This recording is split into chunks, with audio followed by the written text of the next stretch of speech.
we got about 8 individuals. Yeah, we got one guy crawling around down there, but yeah, we definitely got some. All up. Come on, fire. Hey, Roger. Keep shooting. Keep shooting.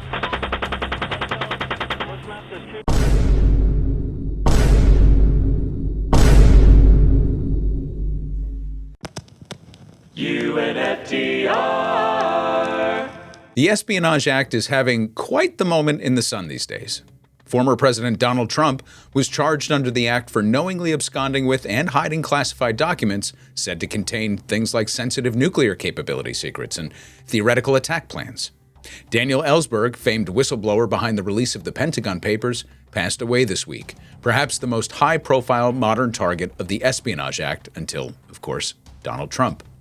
Amidst all of this newfound attention being paid to an arcane World War I-era law designed to squash any objection to war efforts, there's Julian Assange.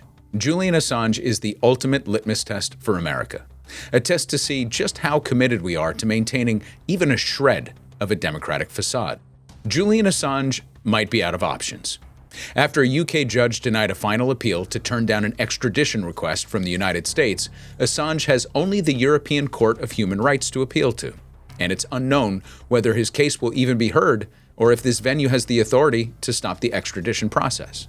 A while back, we did a full podcast episode on Assange, so we're going to run back some of those details in this episode as a refresher. But a lot has changed in the past several months, and it's quite possible that Julian Assange may never again see the light of day.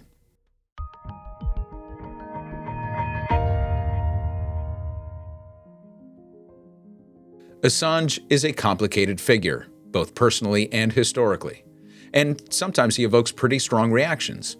Mostly, though, we don't think about him at all. With the exception of occasional reports whenever there's an update on his charges or extradition attempts, Assange has been sort of backburnered.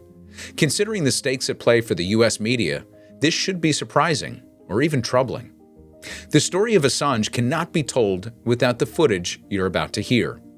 In order to avoid censorship on the channel, I'm going to refrain from posting the video that accompanies it, but the audio speaks for itself, and you can find the video easily if you just search for Collateral Murder Iraq. And if you've heard it before, then you know. If you haven't, fair warning, it's a little hard to take. On April 5th, 2010, Wikileaks gained international fame and shook up the media landscape by publishing dramatic and blood-curdling footage of U.S. Apache gunships mowing down civilians in Iraq. All up. Come on, fire. Hey, Roger. Keep shooting. Keep shooting. A handful of civilian men were walking down a desolate street in Iraq with an Apache helicopter hovering overhead. Before the gunfire, a dispatch looked for clearance to shoot, saying it had confirmation one of the men had an RPG. Bunch of bodies laying there. All right, we got about 8 individuals. Yeah, we got one guy crawling around down there, but yeah, we definitely got some. It wasn't an RPG. It was a camera. Among the murdered civilians were 2 Reuters reporters, which explains why the men would have been walking so casually and undeterred by the presence of a U.S. helicopter hovering above. As the men lay in pools of blood on the street, the U.S. gunman carried on radio chatter and called in ground support. Oh yeah, look at those dead bastards. A few minutes later, a civilian van pulls up to the scene. 2 Samaritans jump out of the van and attempt to assist the only surviving member of the group. SUV or bongo truck picking up the bodies. Request permission to engage. Bushmaster 7, Roger. This is Bushmaster 7, Roger, engage. 1-8, engage. Clear. Come on. Clear. Clear. We're engaged. They too were gunned down in a hailstorm of bullets from the Apache helicopter. As the ground support arrived and began to take stock of the situation, it quickly became clear that the mass casualties were civilians, so the helicopter crew repeated the claim that there was an RPG. 618. I just also want to make sure that you knew that we had a guy with an RPG crouching on the corner getting ready to fire on your location. That's why we request permission to engage. A member of the ground support then calls for assistance to help the wounded. There were children in the back of the van. I've got 11 Iraqi KIAs, one small child wounded, over. Damn. Oh well. Oh, it's their fault for bringing their kids to a battle. That's right.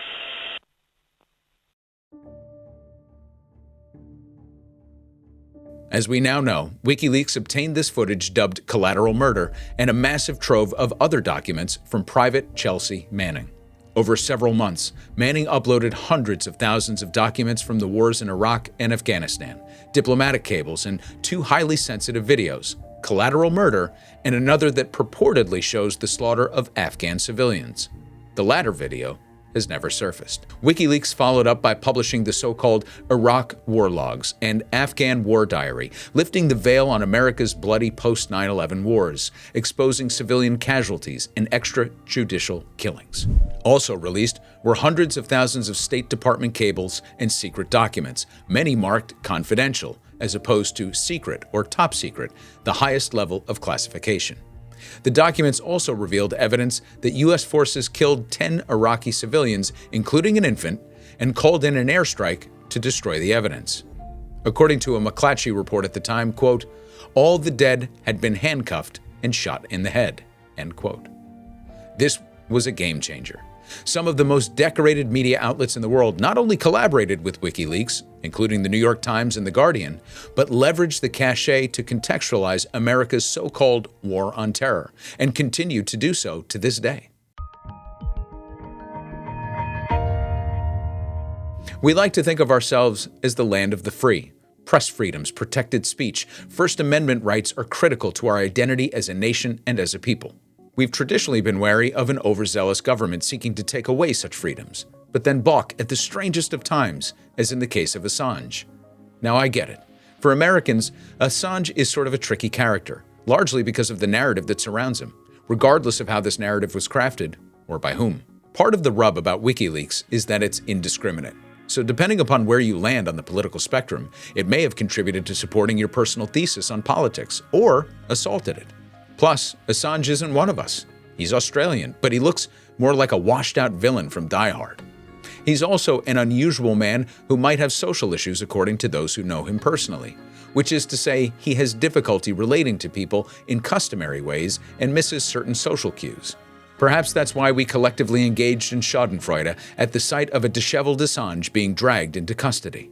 Julian Assange, now with a beard, carried out of the Ecuadorian embassy by London's Metropolitan Police. Oh, man. Yo, that is one of the most embarrassing ways you could get arrested because look at this. That's his head, and then those are his feet. For years now, we've mused about this once towering, shadowy figure being reduced to a skateboarding weirdo holed up in the Ecuadorian embassy in London. Time and selective national amnesia tend to muddy events in our minds, and the further out of sight the man was, the more of a human interest story he became instead of a human rights story. We laughed at his long hair and scraggly beard, casually discarded him over rape allegations, which we'll address, that were never resolved properly in court, but certainly decided in the court of public opinion. Much in the same way that Chelsea Manning's transition was treated as a sign of mental illness that surely contributed to her desire to screw over her country, Assange has been cast aside as an oddity who might have once been useful, but turned nuisance, or perhaps even a traitor. In many ways, the fight against Assange represents the actions of empire against the most important of our rights as Americans and globally as citizens. You don't have to like Julian Assange or even care about any of the information he exposed to understand the importance of a free press in any democracy. At its best, a free press exposes the most flagrant violations to our rights as citizens and unmasks those who would do us harm through the mechanisms of state and corporate power. Without a true fourth estate, we're left exposed to an increasingly militaristic state that, left unchecked, will endeavor to clamp down on dissent in such a way that it chills the press, prevents the flow of information from whistleblowers, and turns all media into mouthpieces for the state. As a practical matter, we're almost there. The Patriot Act, New provisions introduced under Obama's NDAA, expanded use of the FISA courts for domestic affairs, the NSA surveillance program exposed by Ed Snowden, cooperation with corporate entities from social media giants to cable companies have all contributed to the steady erosion of privacy and our rights. Your personal data? Gone. Sold 1,000 times over. Unless you live in the woods without a smartphone or tech of any kind, you're on someone's radar and exist in databases all over the world. Our steady acquiescence to losing privacy has lulled us into a false sense of security and turned our priorities upside down. We're so far removed from the concept of true liberty and free speech and our constitutional protections that we've blurred the lines between our rights and the rights of the state. Think about it. We've willingly handed over our data, our digital lives and information over to corporate entities that work collaboratively with this and other governments, and yet we defend the government's absolute right to secrecy and are willing to turn a blind eye to those who expose corporate and government secrets, no matter how nefarious they may be. To really break this down, let's start by going through a list of some of the more prominent items that Wikileaks brought to light. Let's start with the present day and talk quickly about where Julian Assange is right now, because the situation remains both extraordinarily complex and extremely simple at the same time. The complexity of his situation is revealed through both what Assange accomplished in a relatively short period of time at the helm of Wikileaks and the incredible lengths several governments, but mostly ours, have gone through to silence him. As of this moment, he's still being detained in the UK and just exhausted his final appeal to prevent extradition to the United States to stand trial under espionage charges levied by the Trump administration. The obvious question is, why doesn't Biden just simply reverse course on Pompeo's charges? Here's the simple and frustrating answer. He could. He just won't. The UK could theoretically release him instead of holding him prisoner under what the UN has called extreme and dangerous conditions. He could be free today and seek refuge in one of the many countries that have offered him sanctuary, as Obrador in Mexico did. Likewise, the Biden administration has the complete power and authority to simply dismiss the charges against him. The rape charges against him in Sweden, a complicating and murky factor that we will cover in a moment, have been dropped. The UK has no reasonable basis to continue holding him, particularly because they are under no obligation to extradite someone on political charges. The US, as we'll also cover, risks trampling on the Constitution itself if it doesn't drop the charges against him. Very simple answers to an extremely complicated situation. I can only assume at this point that it's a matter of pride, because the regimes after Assange have all painted themselves into a corner where the obvious answer is to drop it and let him go, which would mean admitting that they messed up. Assange, the man, has been politicized because of the effect that his work has had at varying points, right? I mean, to some, he's an irresponsible liberal who undermined the Bush administration at a time of war. To others, he's a Trump ally and a Russian operative who swung the election in favor of Republicans. The Obama administration pulled all of the threads around him, indicting the whistleblowers that he worked with, but stopped short of coming after him personally. Though, as we'll see, perhaps the biggest villain in this story, despite the ludicrous level of charges brought against Assange by Pompeo, is the Obama administration. So let's go back.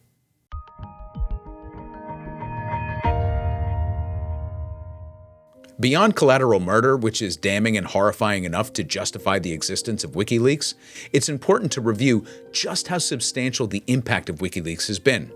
Arguably, the biggest stories of the past decade had WikiLeaks' fingerprints all over it. And for a while, most major news outlets in the world were all too happy to ride the gravy train. WikiLeaks.org, a whistleblower website, has published what it says are nearly 92,000 official U.S. documents of raw data on the deaths and casualties collected over the past 6 years. The WikiLeaks website released nearly 400,000 secret U.S. files on the Iraq war late today. It was the largest leak of classified U.S. files in history. Hundreds of thousands of documents were released in the Afghan war logs, and tens of thousands more were uploaded to WikiLeaks and disseminated to the press in the Iraq war logs. Through the war logs dumps, which include Syria and Yemen, it was revealed that the United States was essentially adrift on all fronts. Dispatches of confused double dealings and failed diplomatic efforts were mixed among thousands of documents showing the complete absence of a coordinated plan, let alone an exit strategy, in any region. The New York Times, The Guardian, Der Spiegel, Le Monde, El País, The Intercept, dozens of alternative outlets all worked with WikiLeaks and dedicated resources to sifting through the treasure trove of documents. Major outlets had a field day with the releases, especially on the left, because it exposed the failures of the Bush doctrine. But it didn't end there. Through WikiLeaks, we discovered the secret dealings of the Obama administration's plans to secure the Trans-Pacific Partnership, a clandestine effort to create a global trade agreement that would paint China into a corner and allow the U.S. to more easily access and exploit cheap labor in developing countries, among other things. Some of the cables were credited with inspiring the Arab Spring. The DNC database leak exposed the coordinated attempt to smear the Sanders campaign and turn the tide of the Democratic primaries. And of course, the Podesta emails exposed the Clinton Foundation ties to Saudi Arabia, Hillary Clinton's speaking engagement fees to Goldman Sachs, and assurances to bankers that they would be at the table in drawing financial policy in her administration. Or the fact that she had access to questions ahead of the primary debates. These are just a few of the major highlights. And like I said, depending upon which side of the aisle you're seated, you might have a serious axe to grind with some of this information being made public. But that's hardly the point. We'll get to the essential point of the thesis when we talk about the charges that have been levied against Assange and why prosecuting him on this basis is a disaster on so many levels. But first, I think it's important to run through the myths that surround him and the arguments against him that fail to hold water. First off, there's the careless allegation that he's a traitor. Nothing speaks more to our American exceptionalism view of the world than this charge. First off, he's not an American. He's Australian. Let's put another shrimp on the barbie. And he's fairly agnostic in terms of his subject matter. Few major players on the world stage have escaped embarrassment from his leaks, though in typical American fashion, we just assume it's all about us. Even still, the term itself, traitor, applies specifically to a citizen who provides aid and comfort to the enemy during a time of war. Then there's the argument that no one has a right to classified information. It's classified for a reason. This is a great debate and one that I wish the country would have out loud. The overclassification of documents is out of control. It's also illegal, but that rarely matters to those in power. They make the laws, so they get to break them, unless you hide documents in your toilet. But most of the reporting that came from the war logs, as an example, were diplomatic cables not covered by classified status. More to the point, it strikes at the heart of what the public deserves to know. The Pentagon Papers is the classic example of whistleblowing and leaking classified information. Yes, Daniel Ellsberg was brought up on charges of espionage, but the charges were dropped, mostly because the government knew that it was walking a tightrope called the First Amendment. If you think about what it is to be the Fourth Estate, to be part of a free press, it means that you are exactly at odds with the power structure. Your job is to set information free. The caveat, which we'll talk about, is whether you have a process in place to determine whether the information you've obtained would pose imminent danger to anyone if revealed. The bottom line is that the very nature of journalism is to source these materials and make a call as to whether or not the public has a right to know. Did the public have the right to know that we murdered civilians in Iraq, then tried to cover it up? Did Reuters have a right to know that 2 of their reporters were gunned down in cold blood by U.S. forces? Did Americans have the right to know that our government had no plan to effectively litigate or extract ourselves from conflicts that sent our sons and daughters to die and cost taxpayers trillions of dollars? Hopefully the answers to these questions are self-evident. Then there are the personal attacks. It's a classic technique. When you can't stand on the facts, drag your opponent through the mud. Victim blaming, government style. Assange is untidy. He smells. He's vulgar. He's not following the rules we made up in newsrooms that routinely kowtow to power and literally hold stories back when requested by the powers that be. He's a liberal. He's a conservative. He's a narcissist. And the most damaging accusation that deserves our attention, he's a rapist. Remember that Assange was originally being held in the UK because of pending rape charges against him in Sweden. In many ways, this was the end for Assange because the allegations alone made him instantly unlikable and difficult to defend. To be clear, one has nothing to do with the other, but the court of public opinion doesn't allow for such nuance. And frankly, if he's a rapist, then he can indeed go F himself and rot in prison for that. But we have to be strong enough to see clearly that it has no bearing on the validity of WikiLeaks and the need to protect it and its founder from the charges that would undermine democracy. One of the most productive phenomenons today is the movement toward believing the victim. It's sort of a reversal of innocent until proven guilty, but in a way that actually benefits society. So, for many of us, especially those in the progressive circles, we were caught in a trap of defending Assange for his work, but condemning him for his behavior. The challenge was in separating the two. But the harder question is whether they should have been separated at all. This is the tough talk that we need to have, so let's walk carefully through the timeline. First off, Assange has never been formally charged with rape. In Sweden, the laws work a little differently than the United States, and sexual misconduct allegations are actually taken more seriously. The allegation was that he had risky, unprotected, but consensual sex with two different partners who grew concerned that Assange might have infected them with a sexually transmitted disease. So they went to the police. These allegations fell under Sweden's more stringent predatory sex laws, so it was made public that he might have to stand for questioning. And so, Assange waited in Sweden for more than a month to be questioned, but it never came. Neither accuser would ever submit to formally charge him with rape, and that wasn't their specific concern in the first place. After waiting for questioning that never came, Assange ultimately left for the UK. It was after this point, and not until a Swedish prosecutor named Marianne Nye picked up the charges on her own, that Assange sought asylum in the Ecuadorian embassy in London. So the question is, why then, and why at all? It was clear that Nye was operating under pressure from the U.S. government to find a way to hold Assange in the event that they wanted to begin the extradition process to the U.S., because the Obama administration was still in the process of deciding whether or not it would pursue charges against him. This was an educated guess at the time that we now know to be true because of reporting from The Intercept. It also makes sense since Nye would ultimately drop the charges completely in 2017, the day that she was due to appear in Swedish court to defend her rationale for charging Assange. Assange's team always maintained that they were happy to cooperate with any investigation into the rape allegations, as evidenced by his voluntary outreach to Swedish authorities for over a month after the case was first opened and made public. The reason he refused to return to Sweden, where the charges were made by the new prosecutor, was because Sweden refused to promise that it wouldn't extradite him to the U.S. So he was caught in the middle and ultimately sought his long refuge in the Ecuadorian embassy. Does any of this clear him of any potential sexual misconduct? No. But it does clarify his behavior and demonstrate that neither the threat against him nor his refusal to return to Sweden had anything to do with the allegations specifically. So now let's be clear about the U.S. charges against Assange and what this portends for journalism.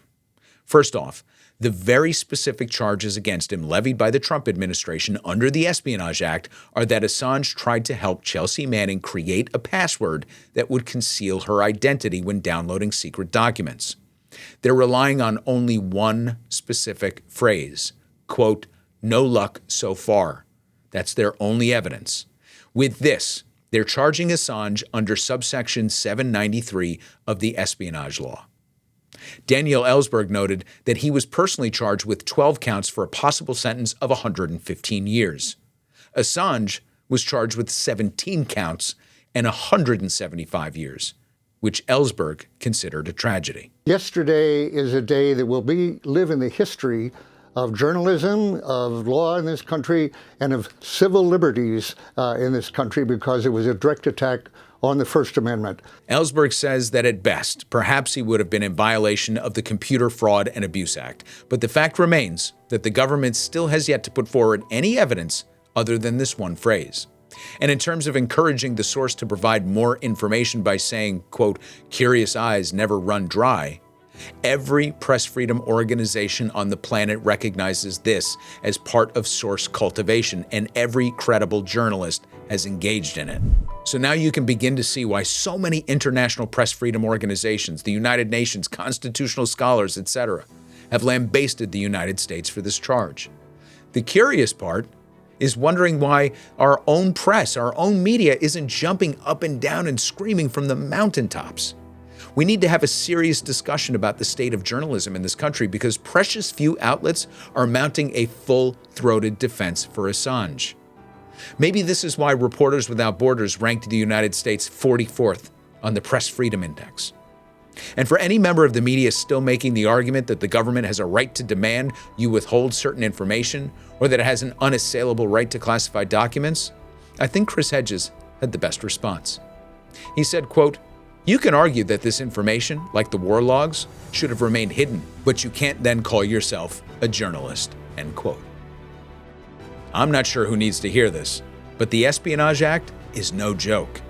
It was never intended to be used as a cudgel against a free press. It was originally passed in 1917 in response to the war effort.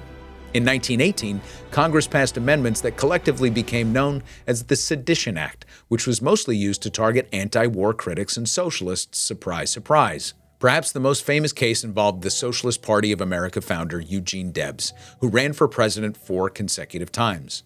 In 1918, Debs gave a speech outside an Ohio prison where 3 people convicted for opposing the draft were being held. Debs was arrested 2 weeks later and was sentenced to 10 years in prison.